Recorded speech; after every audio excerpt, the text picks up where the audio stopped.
Hi, boys and girls. I want to continue reading our story, which is the second book in the series, The Magic Tree House, and it is called The Night at Dawn by Mary Pope Osborne. I'm reading chapter 6, possibly 7. We'll see how long that is. Chapter 6's chapter is called Ta-da! Now, when people usually do that, why do they do that?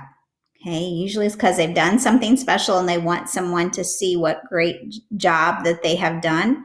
So in my head, I'm thinking, okay, what is it? Who's going to say that? If I had to predict, I would say it might be Annie because she does stuff like that.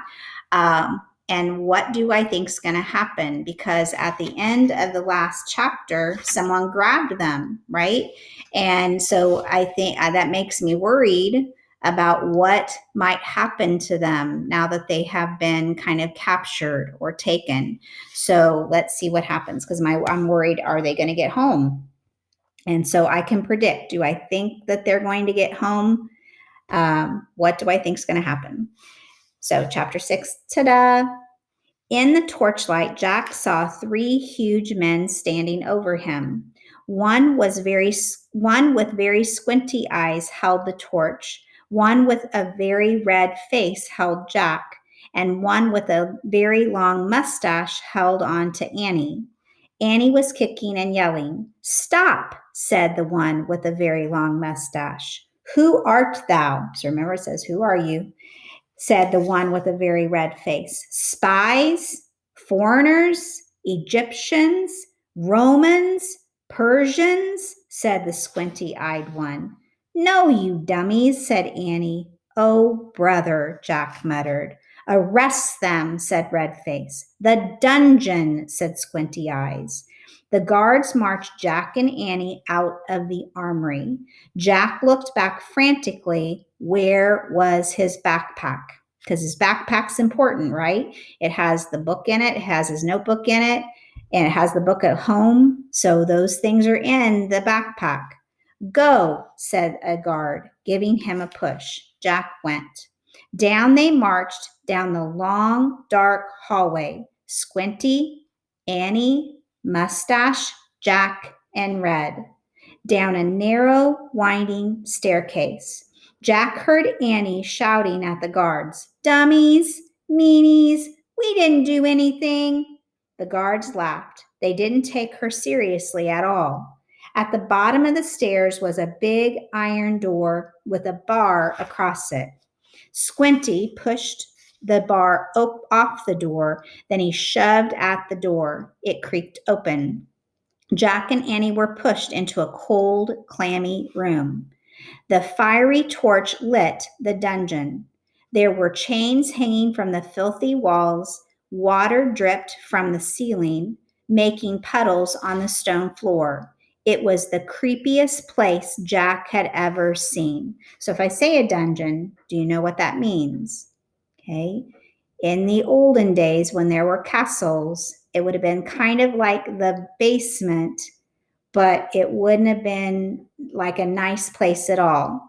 Usually, if people had dungeons, that's where they kept their prisoners. Okay, so let's see what happens. "We'll keep them here till the feast is done.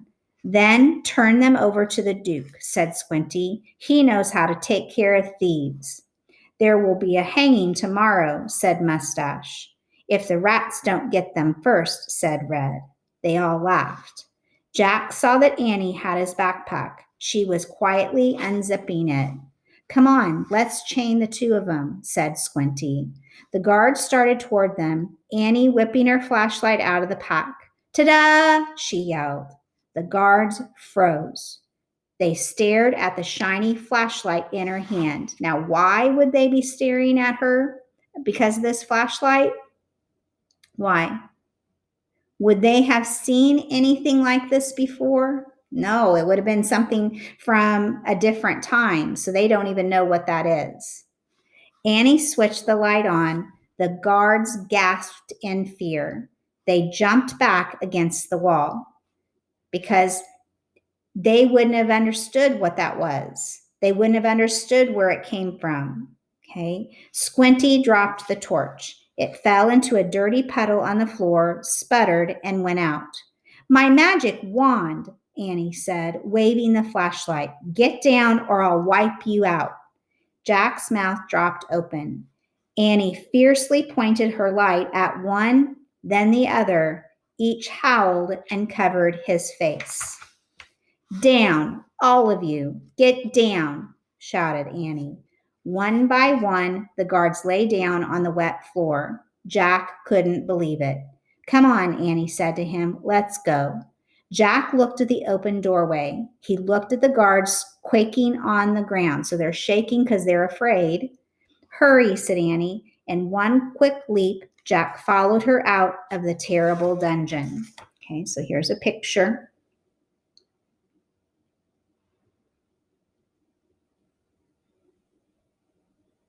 Okay. Chapter 7 is a secret passage. Annie and Jack raced back up the winding stairs and down the long hallway. They hadn't gone far when they heard shouting behind them. Dogs barked in the distance. They're coming, Annie cried. In here, said Jack. He shoved open a door off the hallway and pulled Annie into a dark room. Jack pushed the door shut. Then Annie shined her flashlight around the room. There were rows of sacks and wooden barrels. So think in your head, what could this place be? I'd better look in the book, said Jack. Give it to me. Annie gave him the flashlight in his backpack. He pulled out the book and started tearing through it. Now, it's not tearing the pages. That means he's just turning quickly to find what he wants. Shh, said Annie. Someone's coming. Jack and Annie jumped behind the door as it creaked open.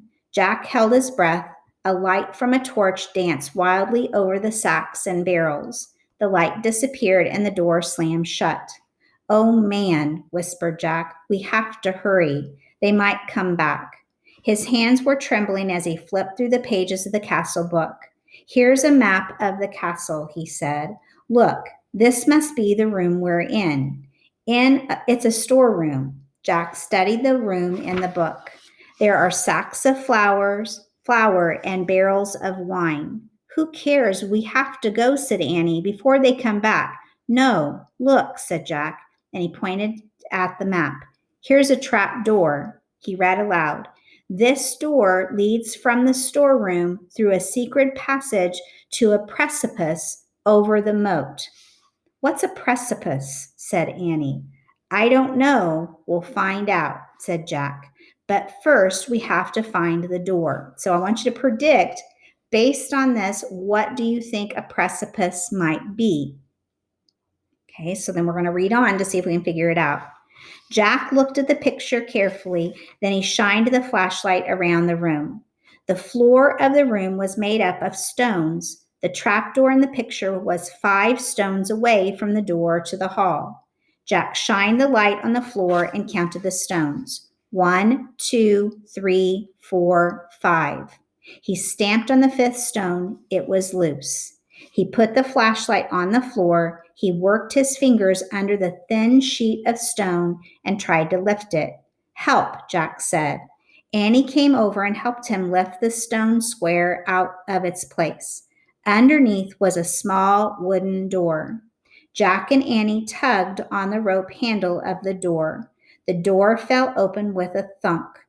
Jack picked up the flashlight and shined it on the hole. There's a little ladder, he said. Let's go.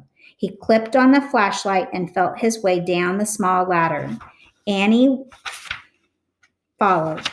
When they both reached the bottom of the ladder, Jack shined the light around them. There was a tunnel. He crouched down and began moving through the damp, creepy tunnel. The flashlight barely lit the stone walls. He shook the light. Were the batteries running down? I think our light's dying, he said to Annie. Hurry, she called from behind. Jack went faster. His back hurt from crouching. The light got dimmer and dimmer. He was desperate to get out of the castle before the batteries died completely. Soon he reached another small wooden door, the door at the end of the tunnel. Jack unlatched the door and pushed it open. He poked his head outside. He couldn't see anything in the misty darkness. The air felt good, cool, and fresh. He took a deep breath. Where are we? Whispered Annie behind him. What do you see? Nothing, but I think we've come to the outside of the castle, said Jack. I'll find out. Jack put the flashlight in his pack. He put the pack on his back. He stuck his hand out the door. He couldn't feel the ground, just air. I'm going to have to go feet first, he said. Jack turned around in the small tunnel. He lay down on his stomach. He stuck one leg out the door, then the other. Jack inched down bit by bit until he was hanging out the door, clinging to the ledge. This must be the precipice, he called to Annie. Pull me up. Annie reached for Jack's hands. I can't hold you, she said. Jack felt his fingers slipping, then down he fell, down through the darkness, splash. So where do you think he ended? If it says splash, where do you think he is? All right, we'll find out what happens. How many of you think he was probably in the moat? And my question will be, are there crocodiles in that moat? I'd be worried. All right, so we'll find out what happens next.